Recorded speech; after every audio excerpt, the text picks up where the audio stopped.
بسم اللہ الرحمن الرحیم۔ السلام علیکم، welcome to S A teaching zone. آج کی ہماری یہ ویڈیو 10ویں کلاس کی کتاب نوائے اردو کا ہے۔ آج ہم غزل نمبر 3 کریں گے۔ تو یہ غزل نمبر تیسری غزل ہے ہماری شاد عظیم آبادی کی۔ تو غزل کے بارے میں اس سے پہلے بھی میں نے آپ لوگوں کو بتا دیا ہے کہ پہلے غزل جو ہے عشقیہ سمجھا جاتا تھا کہ اس میں جو ہے عاشقی وغیرہ کے شعر و شاعری ہوتی تھی، لیکن آج کل اس غزل میں جو ہے سبھی دوسرے مضامین شامل کیے گئے ہیں، سبھی طرح کے جو ہے مضامین شامل کیے جانے والے لگے ہیں، اور یہی وجہ ہے کہ آج کل غزل سب سے زیادہ مقبول ہے، اور غزل کا ہر ایک شعر جو اپنے میں مکمل معنی کے اعتبار سے مکمل ہوتا ہے، تو اسی لیے غزل سب سے زیادہ اہم، اور اس کے ہر ایک شعر جو وہ بھی اہم مانی جاتی ہے اور زیادہ مقبول ہو رہے ہیں، یعنی مشہور ہو رہے ہیں۔ تو آج ہم تیسری غزل کر رہے ہیں شاد عظیم آبادی کی۔ تو ان کا تعارف ہم دیکھ لیتے ہیں۔ ان کی پیدائش جو ہے 1846 میں ہوئی اور ان کا انتقال 1927 میں ہوا۔ علی محمد شاد عظیم آباد پٹنہ میں پیدا ہوئے۔ گھر پر عربی فارسی کی تعلیم حاصل کرنے کے بعد کچھ عرصے تک انگریزی بھی پڑھی۔ علوم اسلامی کی تحصیل کے ساتھ ساتھ انہوں نے عیسائیوں، پارسیوں اور ہندوؤں کی مذہبی کتابوں کا بھی مطالعہ کیا۔ نثر و نظم دونوں میں شاد نے کئی تصانیف اپنی یادگار چھوڑی ہیں۔ شاد کی غزلوں کا دیوان ان کی وفات کے بعد 1938 میں نغمہ الہام کے نام سے شائع ہوا، یعنی چھپ گیا۔ بعد میں ان کی خودنوش اور متعدد مجموعے منظر عام پر آئے۔ شاد نے مثنوی، غزل، قصیدہ، مرثیہ اور دوسری اصناف سخن میں طبع آزمائی کی، لیکن ان کی شہرت کا اصل باعث ان کی سادہ، مترنم اور شیریں غزلیں ہیں۔ تو یہاں پر ہمارا تعارف مکمل ہو گیا۔ اب ہم غزل کی طرف بڑھیں گے۔ تو دیکھیے یہاں پر غزل نمبر 3 ہے۔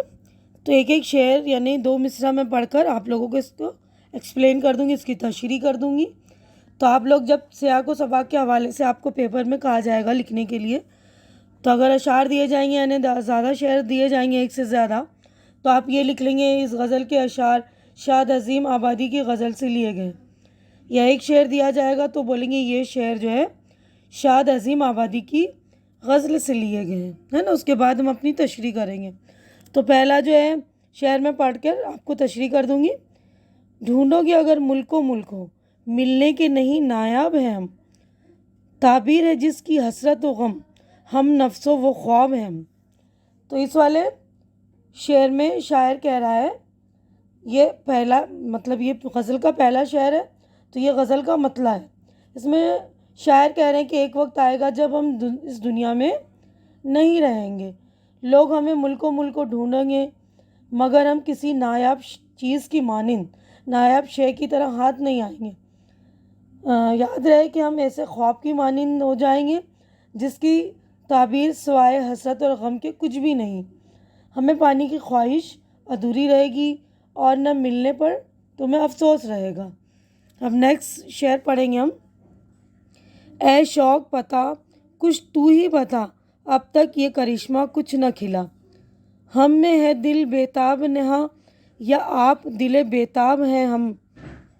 تو اس والے شعر میں شاعر نے صنف تجاہل عارفانہ سے کام لیا ہے، یعنی اس سے مراد یہ کہ وہ جان بوجھ کر انجان بن رہے ہیں۔ تجاہل عارفانہ سے مطلب ہم جان بوجھ کے، یعنی ہمیں چیزیں معلوم ہوتی لیکن ہم انجان بن جاتے ہیں، تو اس کو بولتے ہیں جان بوجھ کر انجان بننا یا تجاہل عارفانہ بن رہے ہیں۔ اور شاعر جانتے ہیں کہ وہ خود کسی کے عشق میں بے چین ہے، مگر اس کی ایسی حالت ہو رہی ہے دل کی بیتابی کی، وہ ظاہر کر نہیں رہے ہیں، یعنی شاعر خود تو بیتاب ہے مگر یہ سمجھتا ہے کہ میرا پورا وجود بیتاب نہیں، صرف دل بیتاب ہے۔ اب نیکسٹ ہے دل میں تڑپتے جی بھر کر، پر ذوف نے مشقیں کس دی، ہو بند اور آتش ہو چڑھا سیماب، بھی وہ سیماب ہیں ہم۔ تو اس شعر میں شاعر نے اپنی بے چینی اور تڑپ بتانے کے لیے خود کو سیماب یعنی پارا جیسا کہا ہے، کہ جو کسی منہ بند برتن میں آگ پر رکھا ہو، پارا ذرا سی حرکت سے آگے بڑھتا ہے، بخار کی حالت میں تھرمامیٹر میں دیکھا جا سکتا ہے۔ برتن کا منہ بند ہونے کی بنا پر وہ باہر نہیں آ سکتا۔ کچھ ایسی ہی کیفیت عاشق کی بھی ہے کہ وہ عشق میں اس قدر کمزور ہو گیا ہے کہ لگتا ہے کہ کسی نے اس کی مشقیں کس رکھی ہیں اور وہ جی بھر کر تڑپ بھی نہیں سکتا۔ اب اگلا شعر دیکھیں گے ہم۔ میں حیرت و حسرت کا مارا خاموش کھڑا ہوں ساحل پر، دریائے محبت کہتا ہے آ، کچھ بھی نہیں پایاب ہیں ہم۔ تو اس والے شعر میں جو شاعر کہہ رہے ہیں کہ کچھ لوگ عشق کرنا چاہتے ہیں مگر انہیں ہچکچاہٹ رہتی کہ نہ جانے کیا ہو۔ کمزور عاشقوں کے لیے شاد نے ایک تمثیل کے روپ میں کہا ہے کہ دریائے محبت کہہ رہا ہے کہ میں اتنا گہرا نہیں ہوں کہ تم پار نہ کر سکو۔ ساحل پر کھڑے رہو گے تو حیرت و حسرت میں مبتلا رہو گے، یعنی حیرت ہی کرتے رہو گے۔ محبت کے دریا میں اتر جاؤ، تم اس پانی میں چل کر اس پار پہنچ جاؤ گے۔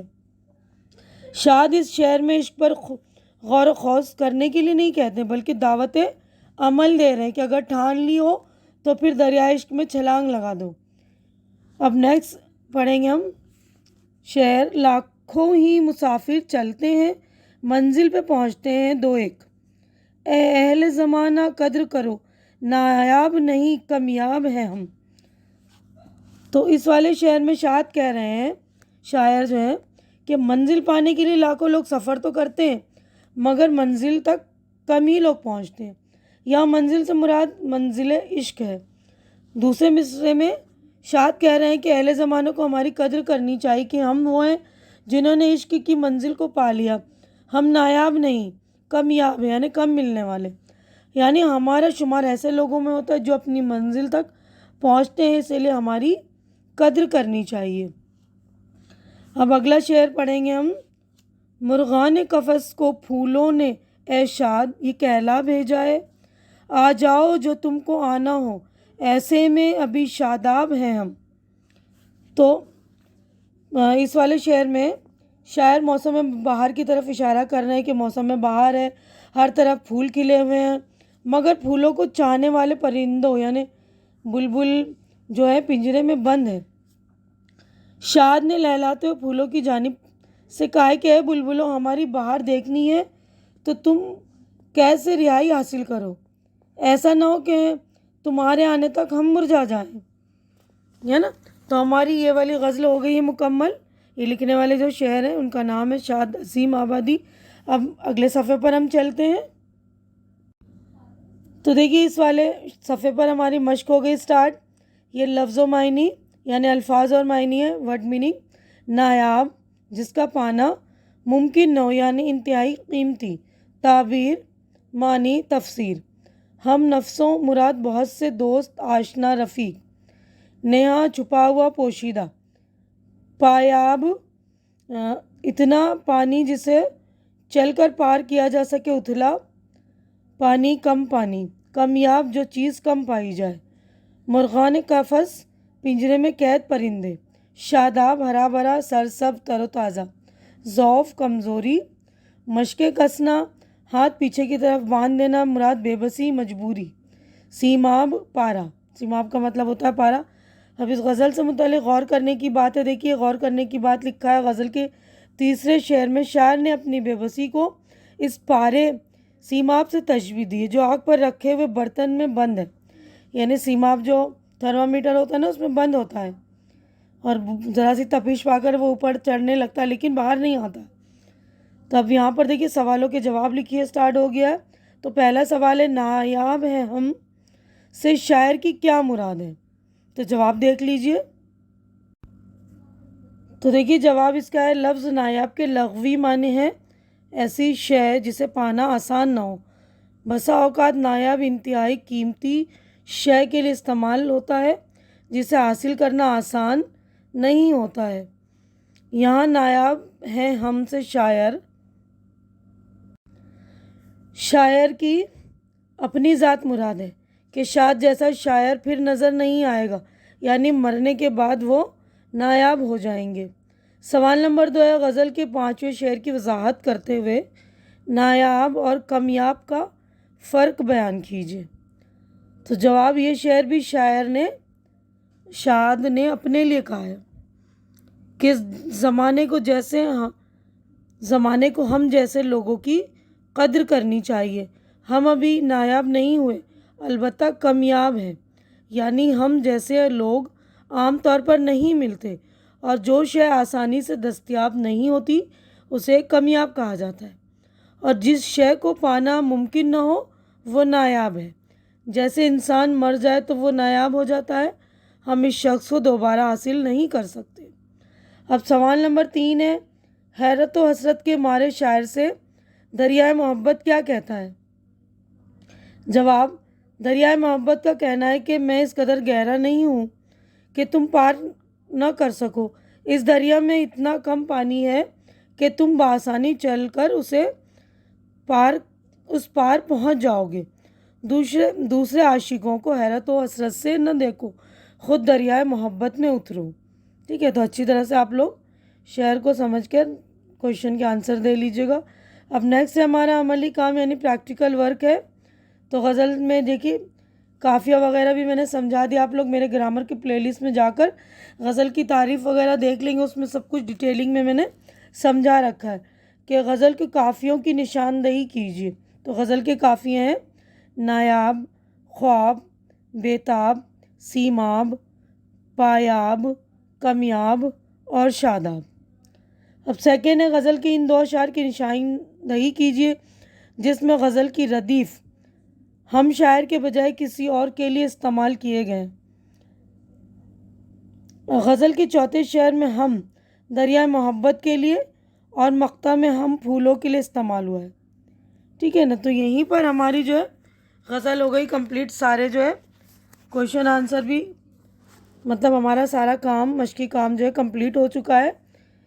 اور امید ہے کہ جو کچھ میں نے آپ لوگوں کو سمجھایا، غزل سمجھائی، اچھی طرح سے آپ لوگوں کے سمجھ میں آ گئی ہوگی، اور میری سمجھانے کا آپ لوگوں کو طریقہ بھی اچھا لگ رہا ہوگا، اور میری ویڈیو آپ لوگوں کو اچھی لگ رہی ہوگی، آپ لوگوں کے لیے ہیلپ فل یعنی مددگار ثابت ہو رہی ہوگی. تو اچھی لگ رہی ہے تو میری ویڈیو کو آپ لوگ لائک کیجئے، زیادہ سے زیادہ شیئر کیجئے، تاکہ جو بھی آپ کے ضرورت مند دوست وغیرہ ہوں ان تک میری ویڈیو پہنچے اور ان کی ہیلپ ہو سکے.